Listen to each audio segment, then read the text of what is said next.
बहुत इखलाक वाले हैं, बड़े अच्छे समझे जाते हैं और नाम भी बड़ा प्यारा है। नाम के आगे पीछे ऐसे वर्ड्स भी लगे हुए हैं कि लोग बड़ी इज्जत देते हैं आपको और लोग कहते हैं कि भाई क्या बात है, क्या इखलाक हैं इनके, क्या चीज़ें हैं। लेकिन प्रोफेशनल लाइफ में वर्क एथिक्स आपके बिल्कुल ज़ीरो हैं। क्यों है? इस वजह से कि आपको मालूम ही नहीं है कि वर्क एथिक्स भी कोई एक स्किल है और इस सॉफ्ट स्किल की इतनी इंपॉर्टेंस है कि आप अपनी ज़िंदगी में कितने अच्छे हो, कितनी अच्छी ड्रेसिंग करते हो, आपका ख़ानदानी ताल्लुक कितना अच्छा हो, आपकी कास्ट कितनी अच्छी हो, कितने बड़े घर में रहते हो, कितनी बड़ी गाड़ी आपके पास मौजूद हो, नौकर चाकर हो, स्टेटस हो, सारी चीज़ें हो, वर्क एथिक्स मौजूद नहीं है, आपकी वैल्यू ज़ीरो है। वर्क एथिक्स को लोग समझते ही नहीं, अंडरस्टैंड ही नहीं करते। लोग कहते हैं हम पंक्चुअलिटी तो फॉलो कर रहे हैं, ऑफिस जाते तो हैं, हम अपना काम कर तो रहे हैं, बिजनेस चल तो रहा है, हम अपने तरीके से जितना डिलीवर कर सकते हैं बेस्ट कर रहे हैं। भाई वर्क एथिक्स एक पूरा सब्जेक्ट है। वर्क एथिक्स आपको ये समझाता है कि आपके अंदर कौन से वो 5-6 पॉइंट्स होने चाहिए जिसकी वजह से दुनिया ये कहेगी कि हाँ, इस बंदे के अंदर वर्क एथिक्स मौजूद हैं। हो सकता है कुछ पॉइंट्स आप में हो सकता है कुछ ना हो, लेकिन इस वक्त केस स्टडी जो मुख्तलिफ जगहों पे की गई, फैक्ट्री से लेके जो लोग फ्रीलांसर हैं वो, और सबसे बड़ी बात मुख्तलिफ सेक्टर्स में जब मुख्तलिफ ऑर्गेनाइजेशंस में जाके विजिट किया गया, लोगों से पूछा गया, उनको ऑब्जर्व किया गया, जज किया गया, उनकी अटेंडेंस शीट देखी गई और सबसे इंपॉर्टेंट चीज़ ये कि उनकी जो प्रोग्रेस शीट थी जब वो एचआर से मांगी गई तो उसमें अंदाज़ा हुआ कि उनके पास वर्क एथिक्स नहीं थे। वर्क एथिक्स सिर्फ ये नहीं होते है कि जी आप गलत टाइम पे लंच कर रहे हैं या आप ऑफिस के रूल्स एंड रेगुलेशंस को तोड़ रहे हैं तो आप में वर्क एथिक्स नहीं है। मेरी तरफ से तो आप ऑफिस के सारे रूल्स एंड रेगुलेशन तोड़ें, नो इशू। वर्क एथिक्स बिल्कुल एक डिफरेंट चीज़ है।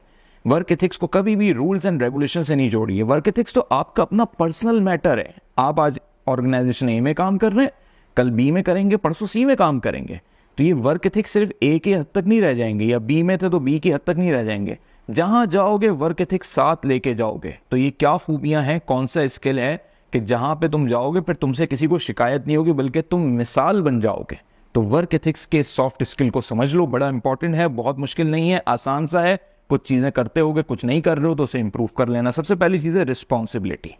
रिस्पॉन्सिबिलिटी पहला पॉइंट है। देखिए, आपको जब कोई बंदा तनख्वाह दे रहा है या आपको कोई क्लाइंट पैसे दे रहा है कि आप मेरा ये काम कर दें, या आपने किसी से लोन लिया है कि मैं इस लोन पे बिजनेस करूंगा, तो आप रिस्पॉन्सिबल बन गए। ये रिस्पॉन्सिबिलिटी आपकी सेल्फ भी हो सकती है, यानी किसी ने आपको कुछ नहीं दिया, आपके अपने पैसे जोड़े हुए थे, आपने जमा किए थे, बड़ी मुश्किल से 10 लाख रुपए आपने जमा किए और बड़ी मेहनत से जमा किए। अब वो 10 लाख रुपए आपने खुद यूज करना शुरू किए किसी बिजनेस में, तो आप सेल्फ रिस्पॉन्सिबल बन गए उस 10 लाख रुपए की इन्वेस्टमेंट के, कि आप उसे सही इन्वेस्ट कर रहे हैं कि नहीं। अब रिस्पॉन्सिबिलिटी कहां दिखेगी? आरओआई प्लान में, कि रिटर्न ऑफ इन्वेस्टमेंट का अगर प्लान नहीं बनाया, दिमागी और इमेजिनेशन और बस ख्याली बातों में उठा के और लोगों की बातें सुन के, जी ऑनलाइन बिजनेस है, फलाना है, ये काम बहुत अच्छा चल रहा है, सीजन आ रहा है, रमजान आ रहा है तो खजूरों का बिजनेस शुरू कर दो, ये चीजें सुन के कर ली बगैर प्लानिंग के, बगैर पेपर वर्किंग के, तो it means you are not responsible. और आपने अपना किया, किसी और का पैसा हो या कुछ भी हो, आपने उसे जाया किया। यानी आप प्लान ही नहीं है कोई, आप बस अल्लाह तवक्कल, और बस आपने बस एक, वो कहते हैं कि ब्लाइंड फायर्स मारना शुरू कर दिया। तो जुआ नहीं खेल रहे आप, आपका अपना पैसा है या किसी की अमानत है, या आप किसी जगह पे रिस्पॉन्सिबल हैं, आप पे रिस्पॉन्सिबिलिटीज हैं, तो आपने रिस्पॉन्सिबिलिटी को रिस्पॉन्सिबिलिटी की तरह लेना है, एक जिम्मेदारी की तरह लेना। और इंसान को कुदरत ने, अल्लाह रब्बुल इज़्ज़त ने जिम्मेदार बना के इस दुनिया में भेजा है, जब भी अशरफुल मखलूकात का दर्जा है। बाकी आपको किसी भी हैवानात में, चरिंद परिंद में, दीगर मखलूकात में रिस्पॉन्सिबिलिटी नहीं दिखेगी, ये मैं आपको सच बता रहा हूँ। लेकिन आपको इंसान में फितरी तौर पे रिस्पॉन्सिबिलिटी दिखेगी। प्रोफेशनली पता नहीं लोगों को क्या हो जाता है कि वो रिस्पॉन्सिबल नहीं रहते। तो रिस्पॉन्सिबिलिटी पहला नुक्ता है। दूसरा नुक्ता है डिसिप्लिन। डिसिप्लिन को लोग समझते हैं मुंह पे उंगली रख के बैठ जाना। भाई क्लासरूम का डिसिप्लिन नहीं है, आपने साइलेंट नहीं बैठना है।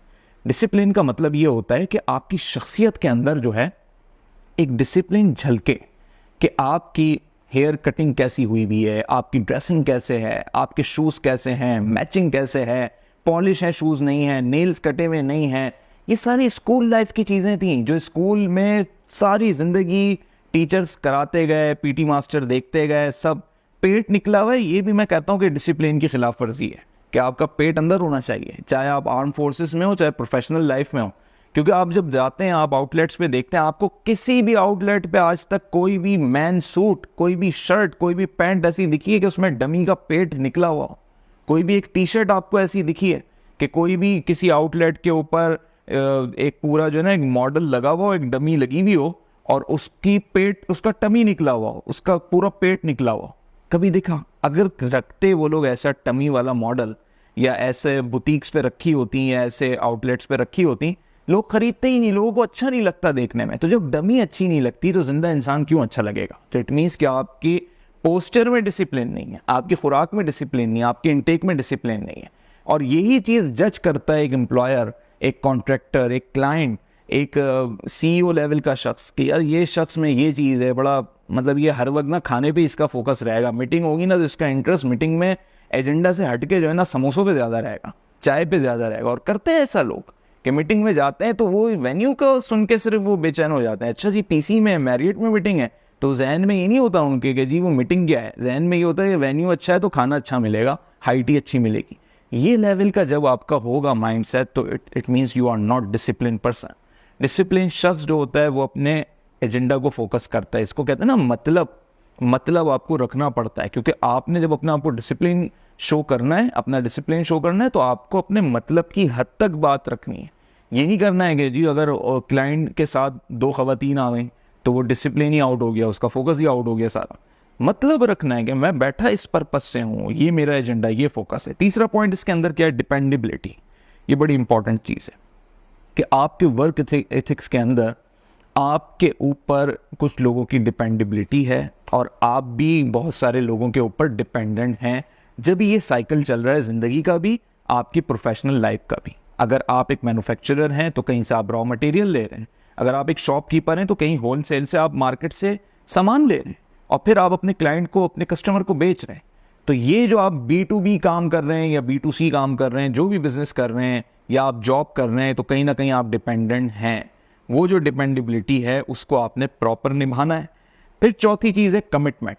अब कमिटमेंट पे तो मैं आपको क्या बताऊं, ये तो एक बड़ी नॉर्मल सी, कितनी बॉलीवुड मूवीज़ के अंदर, और वो सलमान खान का तो एक डायलॉग ही इतना बड़ा मशहूर हुआ, एक बार मैंने कमिटमेंट कर दी तो फिर मैं अपने आप को नहीं सुनता। यानी इस पूरे डायलॉग को अगर आप सीरियस होकर सिर्फ इसकी डेफिनेशन देखें तो वो ये है कि जब मैं एक दफ़ा कमिटमेंट कर लेता हूँ तो फिर मुझे कोई चीज़ वो काम करने से रोक नहीं सकती, इवन मैं खुद भी नहीं रोक सकता।